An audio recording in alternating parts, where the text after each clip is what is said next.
Hello mga Lods! Welcome February 5, 2024. Nalitag upload mga Lods about sa Tuganay Bridge. Pero good news, big good news mga Lods. Kay pwede na maagihan. Makita naman ninyo mga Lods, oh. Motor, kung ito lang utana, kung pwede kaagi ang motor, pwede na motor. Basta i-sure lang nga kondisyon ang inyong mga motor. Kay naiuban nga natirik. Mga dagko sa mga palasan ng mga multicab, pwede na. Kayang-kaya na.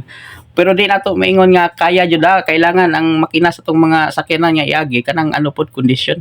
O makita naman ninyo mga Lods, oh. Ang tubig medyo baba siya pero dili gid ingon nga baba na gid siya. Mo ni good news mga Lods. Pasalamat ta sa Ginoo nga iya na jud gi hinay-hinay balik sa normal. Pero ang ani mag-pray pa jud ta nga dapat tuloy-tuloy. Ang good news na pod sa Carmen munisipyo, wala nay tubig ang ilang atubangan og pati na sa terminal. Ang naay tubig dito na sa mga residential pero gamay na. Good news gyapon.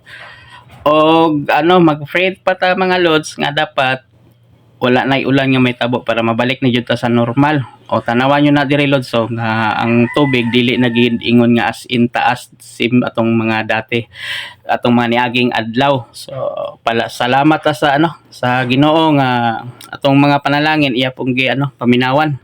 Mao na ni ang update karon mga Lods. Salamat kay jud ta sa Ginoo. Wa na tay lain pasalamatan kundi sa Ginoo lang yun. Og kaning mga motor, tanawan niyo ni mga motor, nag-observe na sila kay ang uban magod tirik ang motor mo ni sila, wala siya na nagpasubo dayon. Pero ang uban na nini lakaw na try jud sila pero sa kaluoy wa man pud ni balik. Hinay-hinay na sila lakaw ga lang na sila ga-observe.